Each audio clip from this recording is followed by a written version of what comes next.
platform. You can see the faux terrain of the sand dunes around, and it's a view of Scheveningen, which is the coastal part of the town of The Hague. And you see how the cupola is shaded from the light source by this canopy which drapes over it, and these huge skylights, and the faux terrain is such that it blocks the bottom view of the painting so that you don't see that as either. And it's just this fantastic kind of, I don't really want to call it an illusionist experience, but it is in a way. Most people do call it an illusionistic experience, but it's just a fantastically exciting experience with light and color and three dimensions. And I looked at this and I thought, that's it. Why am I messing around with 30-foot paintings? I could do a 40-foot painting, 50-foot painting, but in a big enough space, it's always going to be that rectilinear postage stamp on the wall. I have to immerse the viewer in a circular painting. That's going to be the only way to really test out, this idea that I had of trying to put viewers really totally in an environment, a color environment. And within this, by the way, is Barker's patent from 1780 or so. He was an Irishman who was in Dennis prison in Scotland, and he was in a cell that had only a light at the top and walls all around. And he had this idea for the cyclorama. He came out and did the first one of a view of Edinburgh, and then went down to Leicester Square, built a building, and had cycloramas going on all the time, including ones that Nelson is known to have visited. Turner went to the cycloramas and loved them. It became, as I said before, a very popular form of entertainment in the 19th century. Within days on this same trip, I was in the Nymphaeas of Monet, and that kind of solidified my idea. Monet, of course, the Nymphaeas are in two oval rooms, 4 discrete paintings in each room. They're not a single view from a single vantage point, but rather different views at different times of the year, etc., in different lights. And so it's not the same as a panorama, the way the panorama works as a single moment from a central viewpoint. Interestingly, though, it was discovered later by Andrew Forge and Gordon, who published a book about 10 years after I first saw it, that Monet's original idea was to do a panorama. He really wanted to do a panorama. He'd gone to the panoramas, he loved them, and he wanted to do a panorama in a circular building that was going to be placed in Rodin's, in the Hotel Bureau, which is now the Rodin Museum.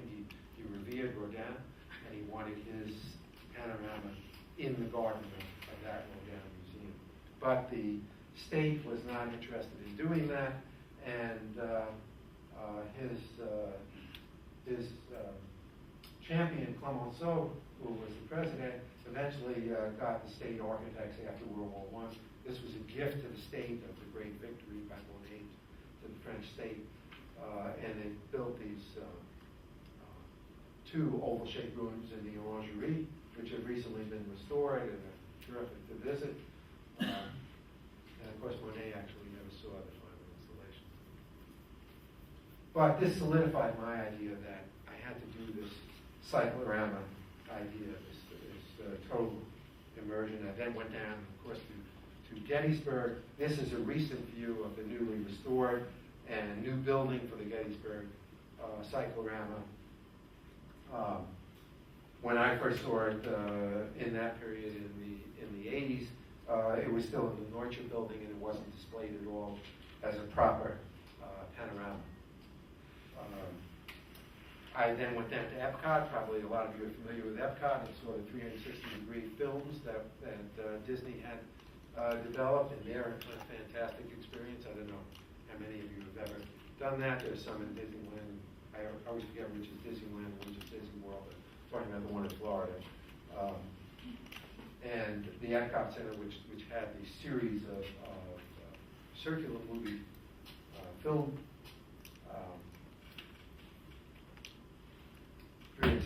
films.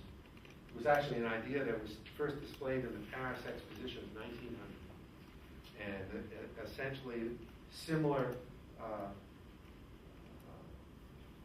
idea of how to do it, which is to strap a bunch of cameras together and take films simultaneously, and then to project them.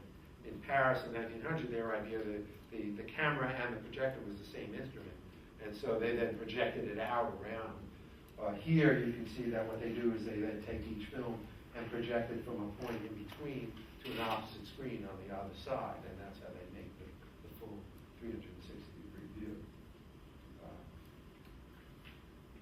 But I couldn't do I didn't have an idea for a good painting for the 360-degree idea, because it presented very specific problems. It was a circular overall plan, a kind of space. The square grids that I was working with were going to be distorted in various ways from different angles and in different ways that didn't seem to work all that well.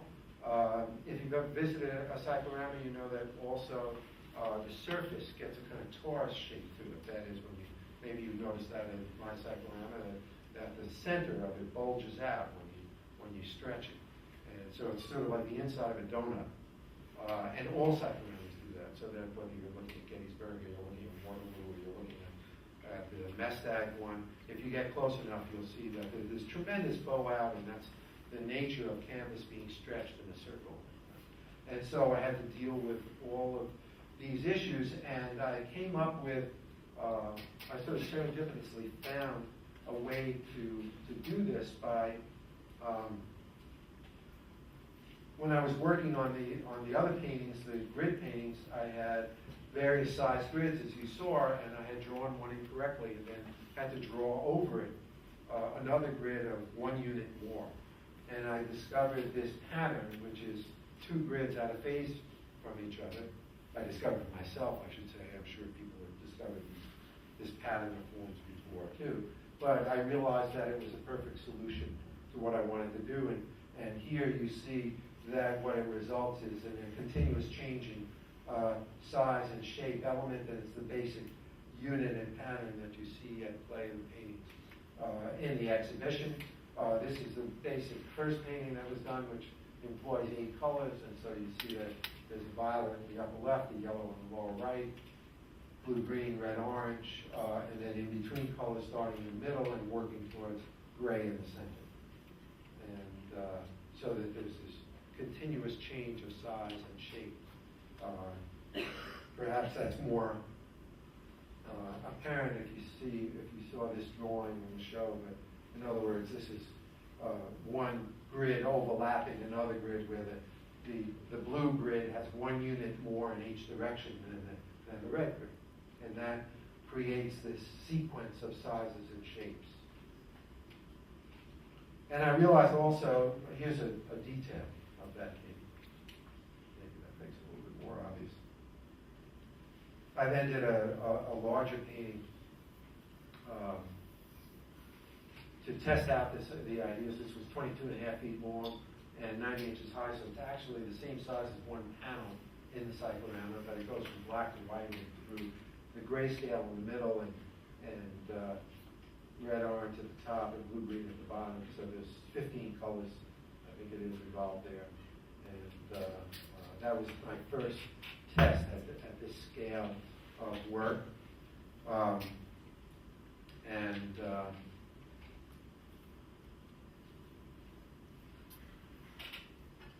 I then went on to do the cyclorama. This is the model, a picture of the model. So I had this, it took me until about 1989. I saw the Mestag in 1981. So it took me about 8 years to come up with this idea and actually complete the model. And I have to say, I did a number of things. It looks kind of obvious to me now why I didn't come up with this idea first. It's hard for me to really know, but sometimes the simplest solution to ideas and the most obvious ones don't come first. And